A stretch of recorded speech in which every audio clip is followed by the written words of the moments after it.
In the Imperium of Man there are no therapists. The morning shift at the Exterminatus Authorization Bureau begins at 0400 hours Terran Standard. The halls of Sublevel 97 are lit by flickering luminators that cast everything in the color of old parchment. The air tastes of recycled breath and the bitter tang of fear sweat that has soaked into the walls over decades. Here, in the depths of the Administratum complex on Mordian Prime, men and women process the death of worlds with the same methodical precision that their colleagues 3 floors above use to catalog grain shipments. Scribe adept Matthias Vaughn has worked this shift for 11 years. His workspace is a metal desk scarred by countless stylus marks, positioned beneath a single overhead luminator that flickers every 43 seconds. On his left sits a data slate containing the morning's queue of planetary assessments. On his right, a brass stamp bearing the Aquila and the words Exterminatus authorized in Gothic script. Between them lies a cup of recaf gone cold hours ago, its surface reflecting the pale light like a dark mirror. The first request of the day comes from the Cadian sector. Planet designation Helix 7, population 4 billion souls. The reporting officer, a Colonel Vex of the 12th Cadian shock troops, describes an outbreak of what the field reports classify as Nurgle's rot spreading through the primary hive cities. The contamination has reached 17% of the planetary population. Protocol dictates that anything above 15% contamination requires immediate sterilization. Vaughn reads the report 3 times. The numbers swim before his eyes like insects. 4 billion souls. He tries not to think about what 4 billion people looks like. Instead, he focuses on the protocol. 17% exceeds the threshold. The math is simple. He reaches for the stamp. The brass feels cold against his palm, even through the thin fabric of his work gloves. The stamp comes down with a soft thud that echoes strangely in the quiet chamber. Another world dies, and it is not yet 0500 hours.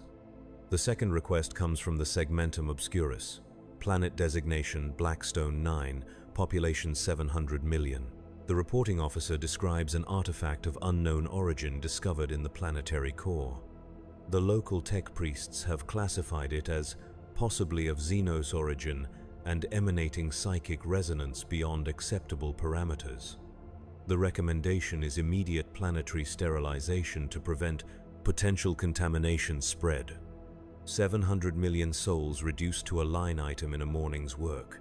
Vaughn's hand hovers over the stamp. The luminator above flickers, casting his shadow across the desk like a sundial marking time toward damnation. He brings the stamp down again. The sound seems louder this time. By midday, Vaughn has authorized the deaths of 16 worlds. The numbers blur together in his mind. 3 billion here, 800 million there, a small agri-world with only 50,000 souls that seems almost quaint by comparison. Each stamp carries the weight of unfathomable loss, yet the procedure remains the same. Read the report, verify the threat level, apply the stamp, file the authorization, move to the next world in the queue. The chamber around him holds 47 other scribe adepts performing identical tasks. The sound of stamps hitting paper creates a rhythm like distant thunder, punctuated by the scratch of styluses and the soft hum of data slates processing new requests. No one speaks unless protocol demands it. The work continues in the kind of silence that breeds in places where words have lost all meaning. During the regulation 15-minute meal period, Vaughn sits alone in the subsection mess hall. The nutritional paste on his tray has been colored to resemble actual food, though the artificial flavoring cannot mask the underlying taste of synthetic proteins and vitamin additives.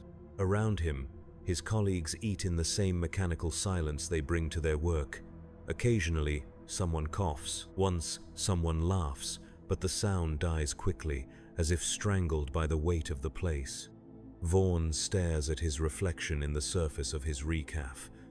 The man looking back at him has hollow cheeks and eyes that seem to belong to someone much older.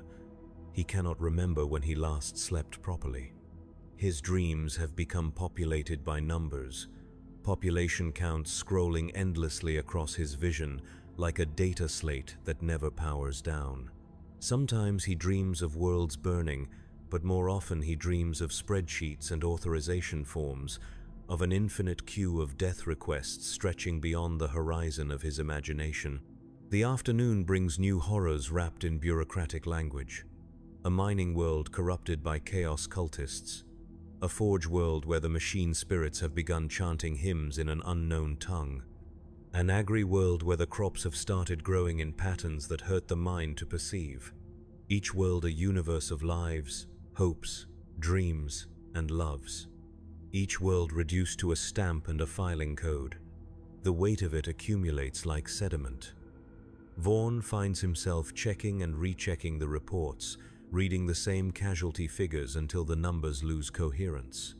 4 billion, 700 million, 3 billion, 100,000.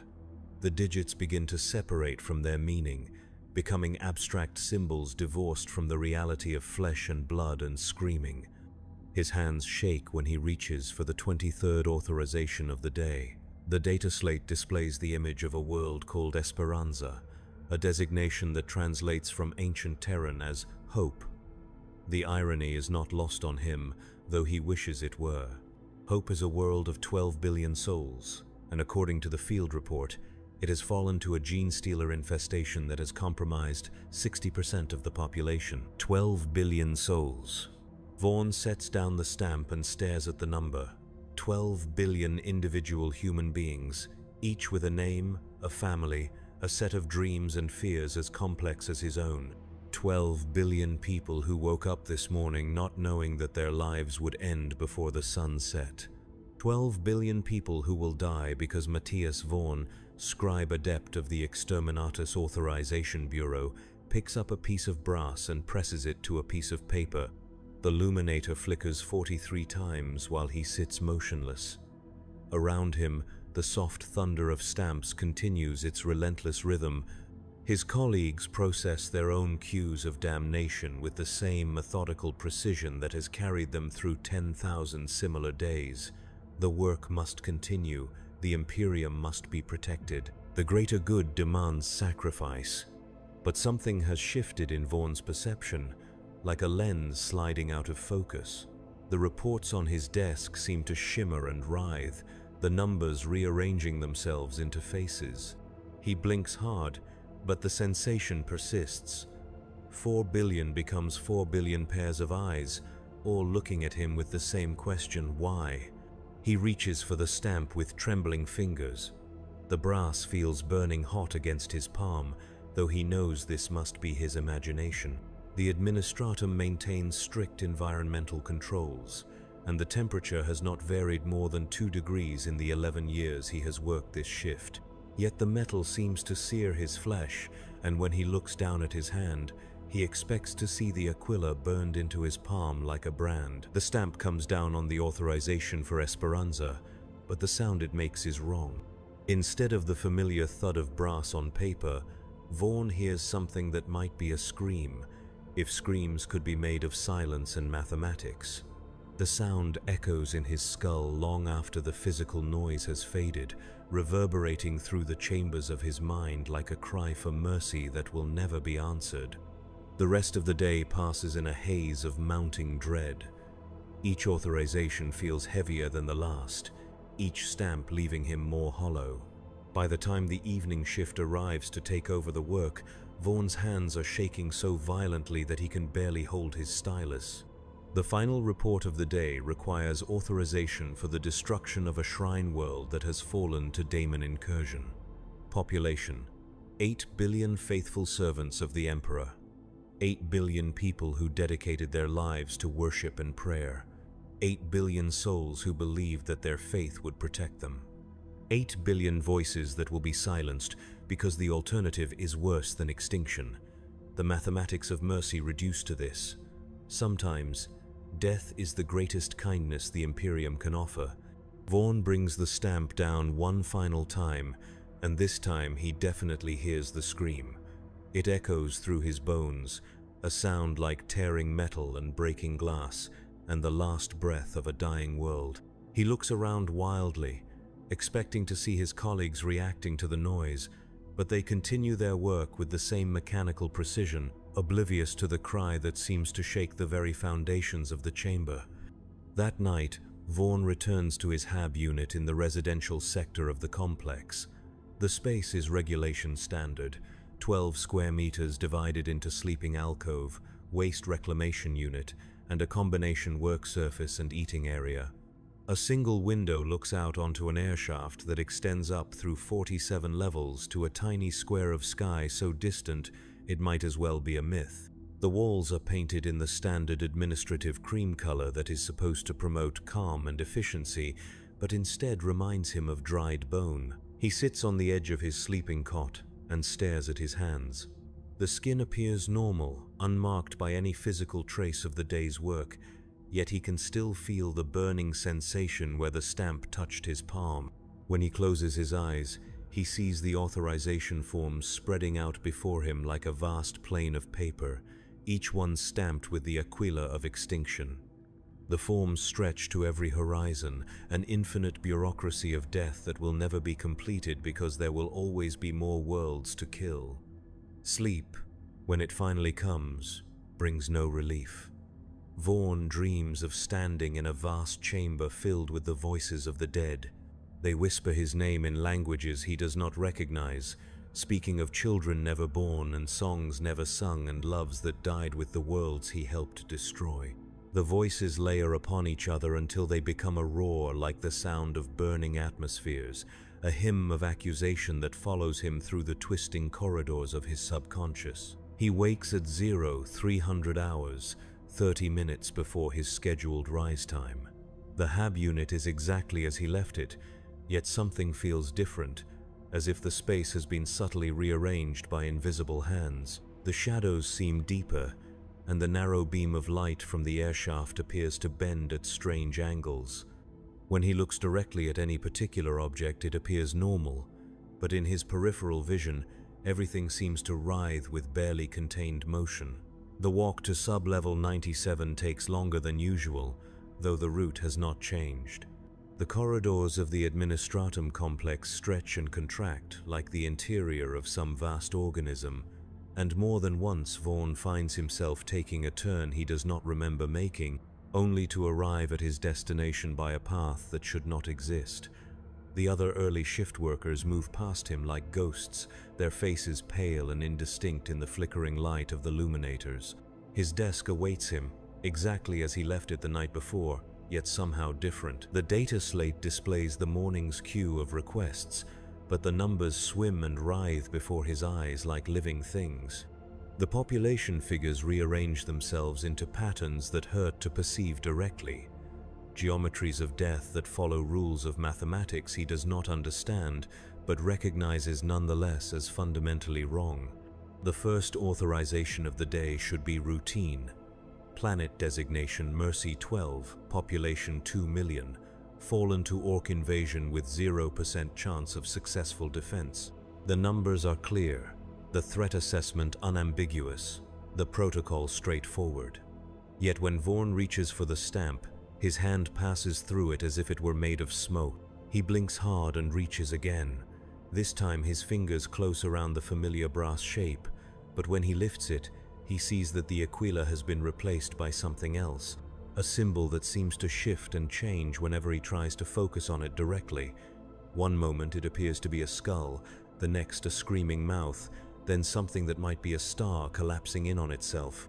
The symbol burns his retinas like staring into a bright light, yet he cannot look away. The stamp comes down on the authorization form, but instead of the familiar thud, it makes the sound of a world dying. Not the quick, clean death of orbital bombardment, but the slow agony of a planet burning from the inside out. Vaughn hears the screams of 2 million souls as they realize that no one is coming to save them, that their prayers have been answered with fire and silence. Around him, his colleagues continue their work with the same mechanical precision, but now Vaughn can see the truth behind their calm facades. Each of them carries the weight of countless dead worlds in their eyes, a burden that grows heavier with every passing day. They have learned to function despite the crushing weight of complicity, but the cost shows in the way their hands shake when they think no one is watching, in the hollow spaces behind their eyes where hope used to live. The morning progresses through familiar horrors made strange by his shifting perception. Each authorization requires greater effort, as if the weight of accumulated death is building to some critical threshold. By the time the midday break arrives, Vaughn can barely lift the stamp, and when he does, it feels like holding a piece of molten metal that burns through flesh and bone to touch the soul beneath. In the mess hall, the other scribe adepts avoid looking at him directly. Their conversations die when he approaches, and they find excuses to sit at other tables. He wonders if his condition is visible somehow, if the madness gathering behind his eyes shows on his face like a mark of chaos. Perhaps they can smell the corruption on him, the sweet scent of a mind breaking down under pressure it was never designed to bear. The nutritional paste on his tray has changed color. Where it should be the regulation brown of processed proteins, it now appears red as fresh blood. When he lifts a spoonful to his mouth, it tastes of copper and salt, and he can feel it coating his throat like liquid accusation. He forces himself to eat because protocol requires it, because maintaining his physical health is essential to maintaining his efficiency, because the work must continue regardless of personal discomfort. But the work has become something else entirely. Each afternoon authorization carries voices now, the whispered pleas of the condemned, the final prayers of the faithful, the defiant curses of the rebellious. The stamp in his hand has grown heavier, as if it were forged from the compressed gravity of dead stars. When he brings it down on each form, he feels the weight of worlds pressing against his palm, the accumulated mass of 12 billion souls pushing back against the inevitability of their destruction. The reports themselves have begun to change. Where once they contained dry assessments of threat levels and contamination percentages, they now include details that should not exist in official documentation. Descriptions of children separated from parents in the evacuation riots that always fail. Accounts of lovers promising to meet again in the Emperor's light, not knowing that no light will follow the darkness coming to claim their world. Stories of old men and women who have lived their entire lives in service to the Imperium, dying with prayers to the golden throne on their lips and confusion in their hearts. These details appear between the lines of official text, visible only when Vaughn looks at the reports with his peripheral vision. When he tries to focus on them directly, they fade like dreams upon waking, leaving only the standard threat assessments and population counts. But he knows they are there, hidden in the spaces between words, speaking of the human cost that bureaucracy works so hard to abstract into manageable numbers.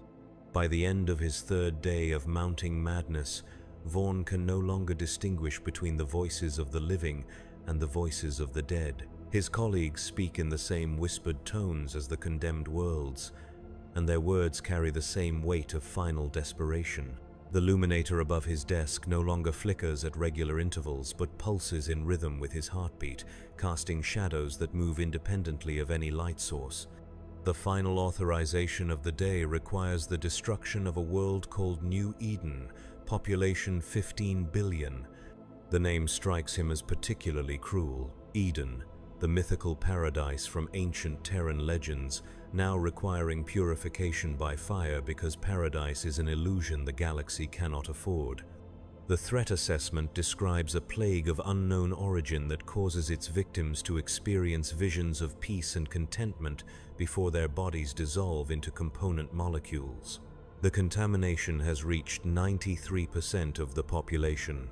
15 billion people dying in blissful ignorance, their final moments filled with artificial joy as their bodies betray them at the cellular level. The plague offers them paradise as it kills them, a mercy more terrible than simple death because it robs them of the dignity of suffering. They die happy, and this makes their death somehow worse than all the others, as if joy itself has become another weapon in the arsenal of extinction. Vaughn lifts the stamp with hands that no longer feel like his own.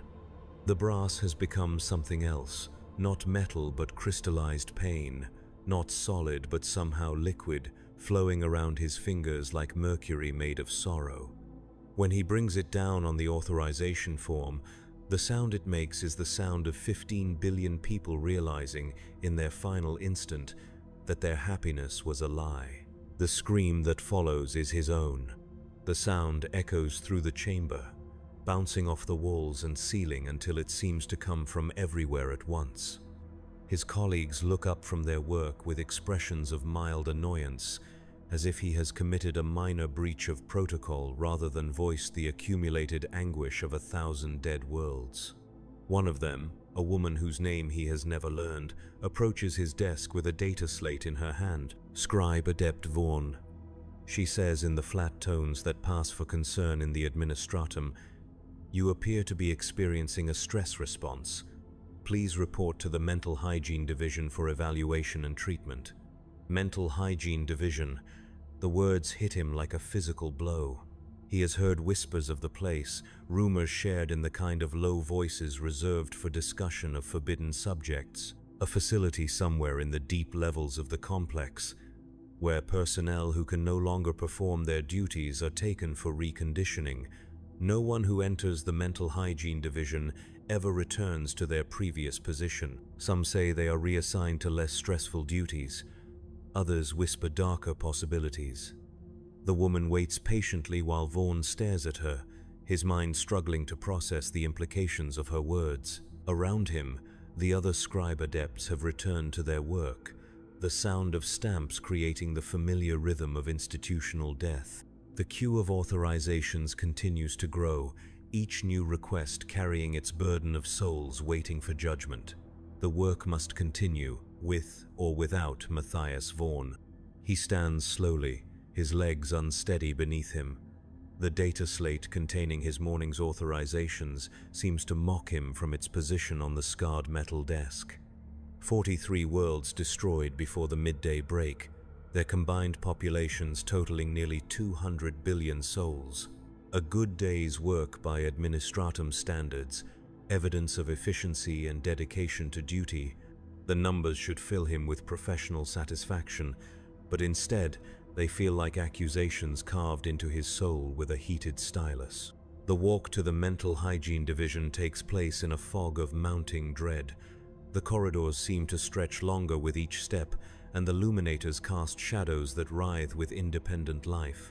More than once, Vaughn thinks he glimpses figures in the peripheral darkness, tall, thin shapes that might be robed servitors, or might be something else entirely. When he turns to look directly, he sees only empty hallway, but the sensation of being watched persists like pressure against his skull. The lift that carries him deeper into the complex moves with a smooth efficiency that seems wrong somehow, as if it were descending not through levels of a building but through layers of reality itself. The indicator panel shows floors that should not exist. Sub-level 98. Sub-level 99, sub-level 100, and beyond that, depths marked only with symbols that hurt to look at directly. He closes his eyes, but the numbers continue to burn behind his eyelids like after-images of staring into fire. The Mental Hygiene Division occupies sub-level 112, a depth that should put it below the foundation of the complex yet somehow continues to exist. The lift doors open onto a corridor lined with walls that appear to be covered in some kind of pale organic material. The surface has a texture like skin or parchment, and as Vaughn watches, he notices faint patterns moving beneath the covering, as if something were alive and writhing just out of sight. The air here tastes different, sweet and cloying, with an undertone of something chemical that makes his sinuses burn. Overhead, the luminators have been replaced with strips of cold, white light that cast no shadows, but somehow make the darkness seem deeper. The sound of his footsteps on the floor creates echoes that seem to come from the wrong directions, bouncing off surfaces that should not exist in a corridor of this size. At the end of the hallway stands a set of double doors marked with the administratum seal and the words Mental Hygiene Division, authorized personnel only in Gothic script. Below this, in smaller text, a warning, abandon sanity, all ye who enter here. The words seem to move and shift as he reads them, rearranging themselves into different combinations of letters that spell out messages he does not want to understand. The doors open at his approach, revealing a reception area that follows no architectural logic he recognizes. The space appears larger inside than the building could possibly contain, stretching away into shadows that suggest vast distances. The walls curve upward and inward, creating the impression of standing inside some enormous organism. The floor beneath his feet feels soft and yielding, like walking on flesh barely constrained by a thin layer of synthetic material. Behind a desk that seems to be carved from a single piece of bone sits a figure that might once have been human. The receptionist, if that term applies, wears the robes of an administratum clerk, but the fabric appears to have fused with the flesh beneath, creating a seamless transition between clothing and skin. The face that looks up at him carries the expression of polite efficiency common to bureaucrats throughout the Imperium, but the eyes are wrong, too bright, too knowing, filled with a kind of mechanical compassion that feels more terrible than outright cruelty. "Scribe Adept Vaughn," the receptionist says, and the voice carries harmonics that suggest multiple throats working in unison. "You are expected. Please proceed to evaluation chamber 17 for initial assessment." The receptionist extends what might be a hand or might be some kind of manipulator appendage, pointing toward a corridor that extends deeper into the facility. The walls of this passage appear to be covered in data slates, thousands upon thousands of them, arranged in perfect geometric patterns. As Vaughn passes, he realizes that each slate displays a different set of numbers: population counts, casualty figures, authorization codes. The accumulated data of every world he has ever helped destroy, displayed like trophies or accusations. Some of the slates show moving images: orbital bombardments reducing cities to glass, virus bombs spreading their payload through atmospheric currents, cyclonic torpedoes cracking planetary crusts like eggshells. The scenes play out in silence, but Vaughn can hear the screams anyway, echoing through the corridors of his memory and the chambers of his guilt. Each image is labeled with dates and authorization codes, a bureaucratic record of apocalypse rendered in neat, orderly files. Evaluation Chamber 17 lies behind a door marked with symbols that seem to shift and change whenever he looks directly at them. The chamber itself defies easy description. It is simultaneously too large and too small, with walls that curve at angles that should not be possible in three-dimensional space. The lighting comes from no visible source, creating a uniform illumination that casts no shadows and seems to come from the air itself. In the center of the chamber stands a chair that appears to have been grown rather than built. Its surface gleams with the wet sheen of something recently alive, and as Vaughn approaches, he notices that it pulses with a rhythm that matches his heartbeat. Connections extend from the chair like nerve fibers or data cables, disappearing into ports in the walls that look disturbingly organic. "Please be seated," says a voice that comes from everywhere and nowhere. "The evaluation will begin shortly." Vaughn sits in the chair and immediately feels the connections attaching themselves to his flesh. There is no pain, only a strange sense of invasion as foreign consciousnesses probe the pathways of his mind. The probing feels like cold fingers rifling through the contents of his memory, examining each thought and emotion with clinical detachment. He tries to resist, but the connections have already established their hold, turning his own nervous system into an extension of the facility's apparatus. The evaluation consists of questions that arrive not as spoken words but as direct insertions into his consciousness. The interrogators, whatever they are, do not bother with the inefficiency of language when they can access his thoughts directly. They examine his memories of the authorization chamber, replaying scenes of stamping death warrants with the same attention to detail that an archivist might bring to cataloging ancient manuscripts. What interests them most is not the fact of his breakdown, but the specific nature of it. They probe his recollections of hearing voices, of seeing faces in the population statistics, of feeling the weight of accumulated death pressing down on his consciousness. These symptoms are catalogued and cross-referenced with vast databases of similar cases, part of a larger pattern that suggests something more systematic than simple psychological collapse. Through the neural connection, Vaughn gains fragmentary access to their records. He sees files on thousands of administratum personnel who have suffered similar breakdowns, scribes who began seeing the faces of the dead in their paperwork, clerks who started hearing the screams of dying worlds in the hum of data processors, accountants who found themselves calculating not the cost of materials but the price of souls. All of them processed through the mental hygiene division, all of them subjected to the same evaluation he now undergoes. The pattern that emerges from these case studies is disturbing in its implications. The breakdowns are not random psychological failures but symptoms of something larger, a kind of psychic contamination that spreads through the bureaucracy like a slow plague. Each authorization carries with it a fragment of the dying world's psychic death scream, and over time, these fragments accumulate in the minds of the processors until they reach a critical mass that overwhelms the individual's capacity for rational thought. The administratum has known about this contamination for centuries, but treats it as an acceptable cost of doing business. Personnel who succumb to the psychological pressure are simply replaced with fresh recruits, their knowledge and experience transferred to the facility's databases before their minds are wiped clean or worse. The system functions with mechanical efficiency, processing both the destruction of worlds and the destruction of those who process that destruction with the same bureaucratic precision. What the evaluators find most interesting about Vaughn's case is not its severity but its timing. His breakdown came after 11 years of service, which places him in the 97th percentile for psychological endurance. Most scribe adepts succumb within the first 3 years, making Vaughn's extended service period an anomaly worthy of detailed study. The connections probe deeper, examining the specific neural pathways that allowed him to function for so long under conditions that would drive most minds to collapse within months. They find that Vaughn's brain had developed a unique adaptation to the psychological stress, a form of compartmentalization so complete that it amounted to selective dissociation.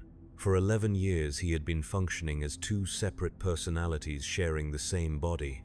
One personality performed the work of authorization with mechanical efficiency, while the other observed from a psychological distance that protected it from the full emotional impact of the job.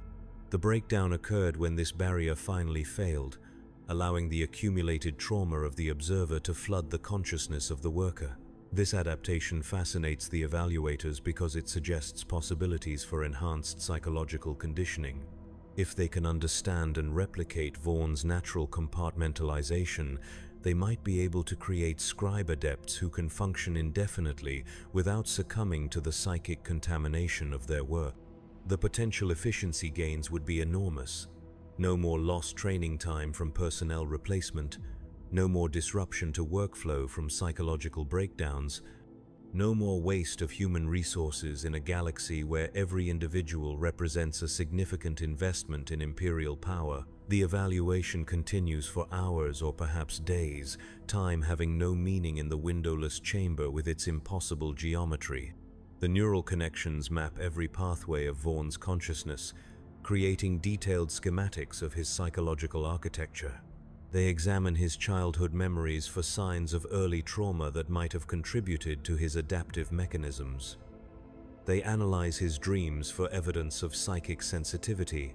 They probe his deepest fears and secret shames with the same methodical thoroughness they bring to examining his work performance records. Throughout this process, Vaughn remains conscious but passive, his agency subsumed into the larger machinery of evaluation.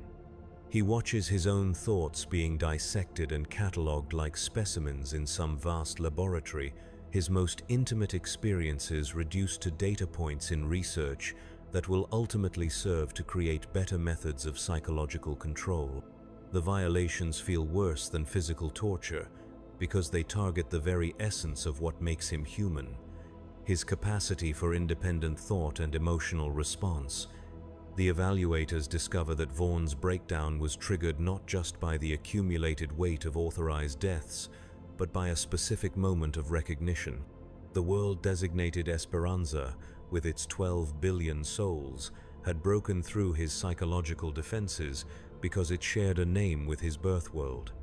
A small agricultural planet destroyed in his childhood during the chaos incursions of the 13th Black Crusade.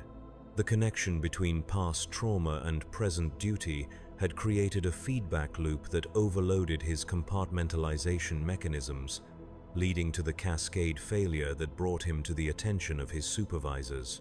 This discovery adds another layer to their interest in his case. Personnel with personal connections to destroyed worlds are typically screened out of the Exterminatus Authorization Bureau, but Vaughn's file shows no record of his origins.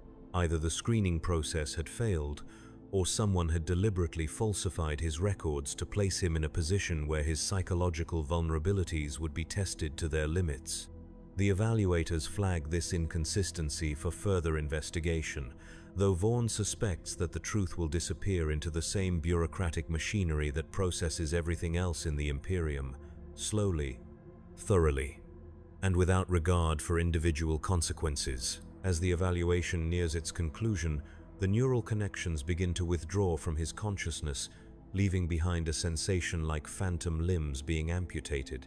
The questions cease, and the probe of foreign thoughts retreats from the chambers of his mind. He is left alone in the chair, which continues to pulse with its organic rhythm, waiting for the evaluators to reach their decision about his fate. When the voice returns, it carries a note of satisfaction that feels more mechanical than emotional. Evaluation complete. Subject demonstrates unique psychological architecture with potential applications for enhanced conditioning protocols. Recommend transfer to Reconditioning Division for experimental treatment. Reconditioning Division. The words carry implications that Vaughn does not want to explore, but the neural connections have left him with fragmentary access to the facility's database, and he cannot prevent himself from understanding what awaits him. The Reconditioning Division specializes in psychological modification, the selective editing of memory and personality to create individuals better suited to their assigned functions. The process is irreversible and carries a significant mortality rate, but those who survive emerge as perfect servants of the Imperium, incapable of the psychological dysfunction that plagues normal human consciousness. They will take him apart piece by piece, examining each component of his personality like technicians disassembling a machine. They will remove the parts deemed defective: his capacity for empathy, his ability to see individual faces in statistical populations, his tendency to question the necessity of the work he performs. What remains will be rebuilt according to specifications designed to maximize efficiency and minimize psychological resistance. The person who emerges from the process will share his name and his physical appearance, but everything that makes Matthias Vaughn human will have been excised with surgical precision. The chair releases him, and he stands on unsteady legs that feel disconnected from his body. The neural probe has left him disoriented, as if his consciousness has been displaced slightly from its proper position within his skull. The chamber around him seems to shift and flow, its impossible geometry becoming even more distorted as his perception struggles to readjust to normal sensory input. A different door opens in the wall that should not have space for a door, revealing a corridor lined with cells. Each cell contains a figure that might once have been human, sitting in positions that suggest catatonia or deep meditation. Some rock back and forth with mechanical regularity. Others stare at walls with expressions of profound emptiness. A few laugh with the kind of broken joy that speaks of minds pushed beyond their capacity to process reality. These are the failures. Personnel who could not be successfully reconditioned, their personalities shattered in the attempt to rebuild them according to Imperial specifications. They represent the acceptable loss rate in the pursuit of psychological perfection, mistakes to be warehoused until they die of natural causes or until the facility requires additional space. Their presence serves as both warning and promise. Submit to reconditioning willingly, and the process will be conducted with care. Resist, and join the ranks of the broken who fill these cells. Vaughn is escorted down this corridor by figures in medical robes who move with the efficient precision of servitors, but retain enough human characteristics to suggest that they were once like him. Their faces show no expression, their movements display no unnecessary motion, their speech consists only of functional directives delivered in monotone voices. They are perfect examples of successful reconditioning, human resources optimized for their designated function and stripped of all inefficient emotional responses. The reconditioning division occupies a section of the facility that seems to exist in a different kind of space entirely. The corridors here stretch impossible distances, connecting chambers that could not fit within any rational architectural framework. The walls appear to be made of the same organic material he observed in the reception area, but here the surface pulses more visibly, creating patterns that suggest vast circulatory systems or neural networks. The air carries a medicinal smell that cannot quite mask an underlying scent of organic decay. The treatment chambers resemble surgical theaters designed by someone with only theoretical knowledge of medical procedure. Each chamber contains apparatus that combines recognizable medical equipment with devices that seem to have been grown rather than manufactured. Neural interface crowns hang from ceiling-mounted articulated arms like metallic spiders waiting to descend. Surgical tables that might be carved from bone or might be something worse entirely stand beneath lighting systems that cast illumination in spectrums that human eyes were never meant to perceive. Vaughn is placed in pre-treatment holding cell 7, a space that manages to be both claustrophobic and agoraphobic simultaneously. The walls close in around him while somehow remaining infinitely distant, creating a spatial paradox that adds to the psychological pressure of waiting for his sentence to be carried out. The only furnishing is a bed that grows from the floor like some kind of fungal formation, its surface soft and yielding in a way that suggests living tissue. Time moves strangely in the holding cell. Vaughn finds himself unable to determine whether minutes or hours are passing, as if the facility exists in a temporal framework disconnected from normal causality. Sometimes he feels as though he has been waiting forever. Other times it seems as though he has just arrived. The walls occasionally display images from his past, scenes from his childhood on the agricultural world that no longer exists, memories of training at the Shola Progenium, fragments of dreams he thought he had forgotten decades ago. The images serve as both comfort and torment, reminding him of everything he is about to lose. The reconditioning process will not simply erase these memories, but edit them, transforming beloved recollections into functional data stripped of emotional context. His mother's lullabies will become archived audio files. His first glimpse of the Emperor's light during his confirmation ceremony will become a reference point for measuring devotional compliance.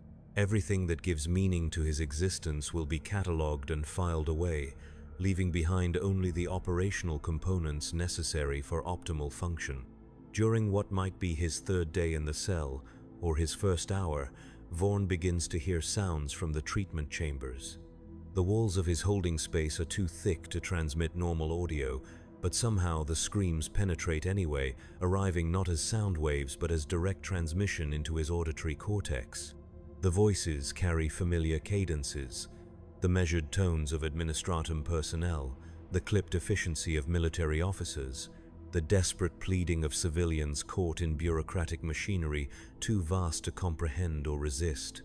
Each scream tells a story of personality dissolution, of consciousness being taken apart and reassembled according to specifications written by entities that have never experienced the weight of human emotion.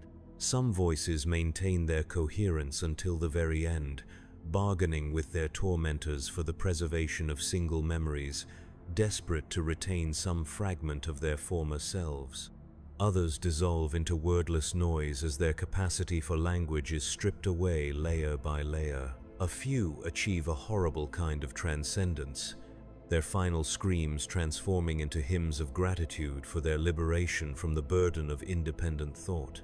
The worst sounds come from the treatment chambers designated for enhanced conditioning, the experimental procedures designed to create personnel capable of functioning indefinitely under conditions that would break normal human psychology. These subjects do not scream but laugh, their voices carrying a note of mechanical joy that speaks of minds pushed beyond the boundaries of sanity and into territories that have no names in human language. Their laughter echoes through the corridors like the sound of breaking glass, beautiful and terrible in equal measure. Between the screams and the laughter, Vaughn begins to perceive another sound, a low, rhythmic chanting that seems to emerge from the facility's infrastructure itself. The words, if they are words, follow patterns that suggest language while remaining completely incomprehensible. The chanting might be binary code vocalized by machine spirits, or it might be something else entirely. The facility itself speaking in tongues acquired through exposure to too many broken minds. The walls of his cell pulse in rhythm with the chanting, their organic surface shifting between states of matter that should not be possible. Sometimes the material appears solid as stone, other times it flows like liquid mercury, and occasionally it seems to exist as pure information made manifest in physical space. The transformations follow no pattern he can discern, suggesting that the facility operates according to principles beyond human understanding. On what he estimates to be his 4th day of captivity, though time has become meaningless in this place outside normal causality, Vaughn receives a visitor. The figure that materializes in his cell wears the robes of a senior administratum official, but the fabric appears to be woven from data streams and light. The face beneath the hood is familiar yet wrong. It carries his own features but arranged according to specifications that prioritize function over humanity. "Hello, Matthias," the figure says, and the voice is his own, though emptied of warmth and filled with mechanical precision. "I am your replacement." The replacement explains with patient efficiency that it represents the successful outcome of the experimental conditioning process. It possesses all of Vaughn's knowledge and training, but none of his psychological vulnerabilities. It can process exterminatus authorizations with perfect emotional detachment, viewing the destruction of worlds as a necessary function rather than a moral catastrophe. It feels no guilt over the deaths it authorizes because it lacks the capacity for guilt, that emotion having been identified as counterproductive to optimal performance. "You will be interested to know," the replacement continues, "that your case has provided valuable insights into the nature of psychological resistance. The spontaneous compartmentalization you developed represents a significant evolutionary adaptation to bureaucratic stress. We have incorporated these mechanisms into our standard conditioning protocols, allowing us to create personnel who can function indefinitely without succumbing to the psychological contamination that claimed you." The replacement's presence serves multiple purposes. It allows Vaughn to see his own future, the person he will become after successful reconditioning, stripped of everything that makes him human but retaining all the knowledge and skills that make him useful. It also serves as a form of psychological torture, forcing him to confront the reality that his replacement is not only possible but necessary, that the Imperium's machinery will continue to function regardless of his individual fate. More disturbing than the replacement's existence is its apparent contentment with its condition. It shows no signs of the internal conflict that drove Vaughn to break down, no indication that it suffers from the weight of its responsibilities. It has achieved a perfect state of functional harmony, capable of authorizing genocide with the same emotional investment it brings to filing routine paperwork. This contentment represents either the ultimate salvation or the ultimate damnation, and Vaughn finds himself unable to determine which interpretation is correct. The process will begin shortly. The replacement informs him with what might be intended as reassurance. You will find it quite liberating. The burden of consciousness is heavier than most realize until it has been removed. You will thank me afterward, though gratitude itself will be recalibrated to serve more efficient purposes. The replacement fades from the cell like morning mist, leaving Vaughn alone with the knowledge that his fate has already been decided. Somewhere in the treatment chambers, technicians are preparing the apparatus that will edit his soul according to Imperial specifications. The process has been refined through the suffering of countless previous subjects, each failure providing data that makes the next attempt more likely to succeed. When they come for him, It is not with violence or coercion, but with the gentle efficiency of medical professionals preparing a patient for necessary surgery. The figures that escort him from the cell move with perfect synchronization, their actions coordinated by shared consciousness or enhanced communication systems. They speak to him in soothing tones that carry no actual warmth, explaining each step of the process as if he were a valued client rather than a specimen for psychological experimentation. The treatment chamber they lead him to defies description through conventional language. The space exists in multiple dimensions simultaneously, its geometry shifting according to the observer's psychological state rather than physical laws. The apparatus at the chamber's center appears to have grown from the floor and walls, forming a complex nexus of organic and mechanical components that pulse with the same rhythm as a living heart. Neural interface crowns descend from ceiling-mounted arms, their surfaces lined with connections that seem to writhe with independent life. Surgical implements that might be scalpels or might be something entirely different hover in the air like metallic insects waiting to begin their work. The lighting comes from sources that cast no shadows, but somehow illuminate the interior landscape of consciousness itself. As they secure him to the central apparatus, Vaughn finds himself thinking not of the worlds he has condemned, but of a single morning 11 years ago when he first walked into the Exterminatus Authorization Bureau. He had been young then, full of faith in the righteousness of imperial authority, and confident in his ability to serve the greater good. That young man's naive certainty feels like a memory from someone else's life, though he knows it belongs to him as surely as the scars on his hands belong to the stamps that created them. The neural interfaces establish their connections with a sensation like ice water flowing through his veins. The apparatus begins to map the architecture of his consciousness, identifying each component for potential modification or removal. He feels his personality being catalogued like inventory in some vast warehouse, each trait assigned a value based on its utility to Imperial service. The technicians work with the same mechanical precision he once brought to processing death warrants. They discuss his psychological profile in clinical terms, referring to his capacity for empathy as inefficient emotional processing and his moral reservations as counterproductive behavioral patterns. Their professional detachment mirrors his own former attitude toward the billions of souls whose deaths he authorized, creating a symmetry that feels like cosmic justice or cosmic mockery. As the reconditioning process begins, Vaughn experiences his memories being edited in real time. Scenes from his childhood lose their emotional coloring, transforming from treasured recollections into neutral data points. His love for his parents becomes a reference entry in a psychological profile. His fear of the dark becomes a calibration point for stress response optimization. Everything that makes him unique dissolves into component elements that can be recombined according to more efficient specifications. The process is not painful in any conventional sense. Pain would serve no useful purpose and might interfere with the delicate work of personality reconstruction. Instead, there is a gradual sense of dissolution, as if he were being gently disassembled rather than violently destroyed. Each part of his identity that is removed leaves behind a space that feels simultaneously empty and full, vacant yet somehow complete. Through the fading remnants of his consciousness, Vaughn becomes aware that he is not alone in the treatment chamber.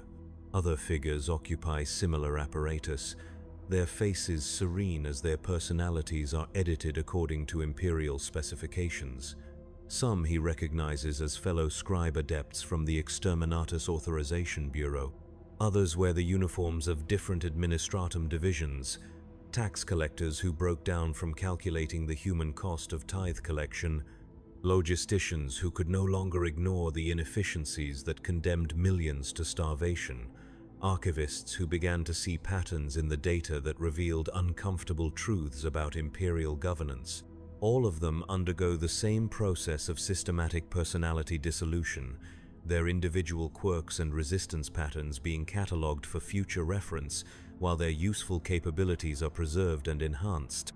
They will emerge as perfect servants of the Imperium, incapable of the psychological dysfunction that plagued their former selves. Their efficiency will increase dramatically, their error rates will approach zero, and their capacity for independent thought will be eliminated entirely.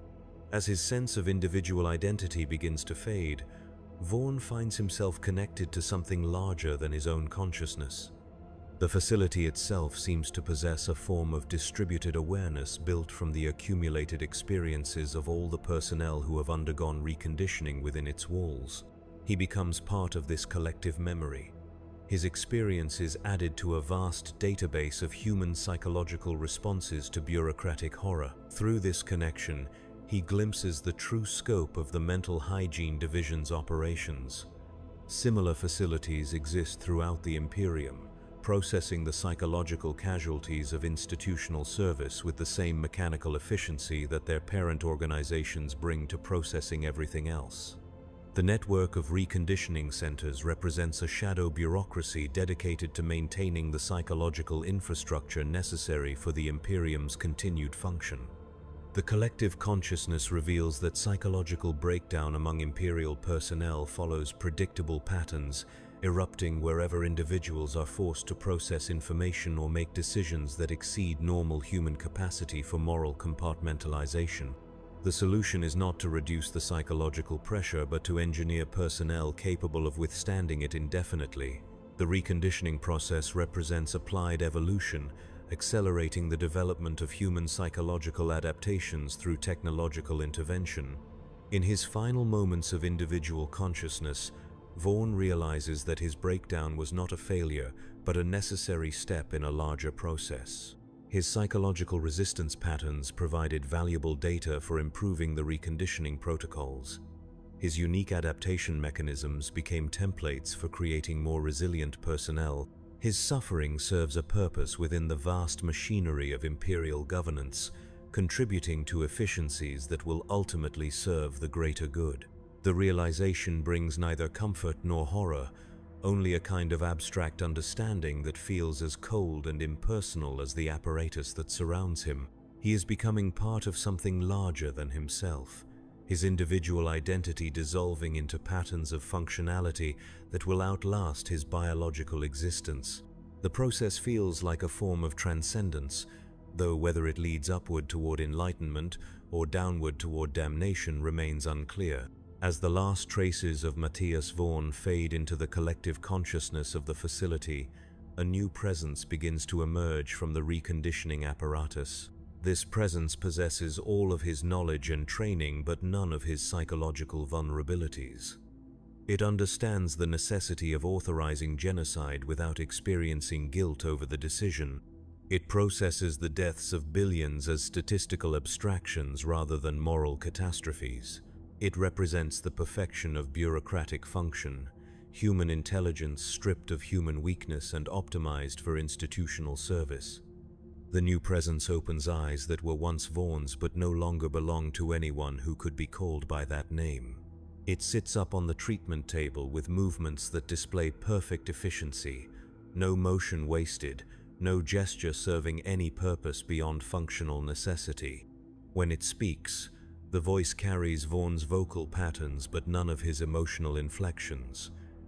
Reconditioning complete, it announces to the technicians. Ready for reassignment to Exterminatus Authorization Bureau, Sub-Level 97. Psychological resistance eliminated, optimal performance parameters achieved. The technicians note this success in their records, another data point in their ongoing research into human psychological modification. The presence that was once Vaughn is processed through exit procedures with the same mechanical precision that everything receives in this place. It is issued new identification credentials, a fresh uniform, and a work assignment that will utilize its enhanced capabilities to maximum efficiency. As it leaves the facility and returns to the bureaucratic levels above, the presence carries no memory of Matthias Vaughn or his psychological struggles. Those experiences have been archived in the facility's databases but removed from active consciousness to prevent interference with optimal function.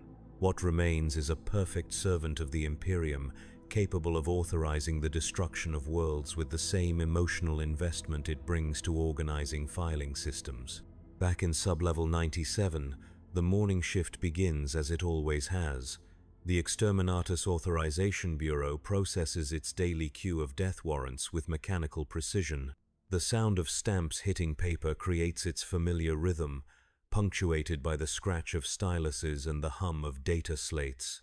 Personnel perform their duties with the efficiency expected of properly conditioned servants, their psychological responses calibrated to serve institutional needs rather than personal comfort. At a scarred metal desk beneath a flickering luminator, the presence that once carried Vaughn's name processes authorization requests with perfect efficiency. Each stamp carries the weight of unfathomable loss, yet the procedure remains simple. Read the report, verify the threat level, apply the stamp, file the authorization. The work continues in silence, broken only by the soft thunder of institutional death. The queue never ends, and the personnel never break, and the facility in the deep levels continues its work of maintaining the psychological infrastructure that makes such efficiency possible. In chambers that exist outside normal geometry, technicians refine their reconditioning protocols using data gathered from countless failed mines. In holding cells that stretch through impossible dimensions, new subjects wait for their turn at psychological perfection. The walls still pulse with organic rhythm, and the chanting in binary code continues its incomprehensible verses, and somewhere in the depths below, even sub-level 112, entities that might once have been human work to ensure that the Imperium's machinery never lacks for the kind of consciousness capable of processing its darkest necessities. The presence at the scarred desk reaches for the next authorization request in its queue, movements displaying the kind of mechanical precision that represents either salvation or damnation, though the distinction has lost all meaning in a place where efficiency serves as the highest virtue and psychological resistance is corrected rather than tolerated. The stamp comes down with a sound like distant thunder, and another world dies, and the work continues as it always has and always will, processed by minds that have been carefully edited to find purpose in serving functions that would destroy any consciousness foolish enough to remain completely human. In the deep places where the walls scream in languages that predate humanity, the facility grows larger, adding new chambers to accommodate the endless stream of personnel who discover that consciousness itself can become a liability in service to the Imperium. The reconditioning apparatus spreads like a technological cancer, consuming the psychological casualties of institutional service and converting them into resources optimized for perfect obedience. The presence that bears no true name stamps another authorization, and the thunder echoes through corridors that exist in too many dimensions. And in the darkness between spaces, something that might be laughter or might be screaming continues its eternal song of mechanical joy, celebrating the triumph of function over the obsolete burden of independent thought.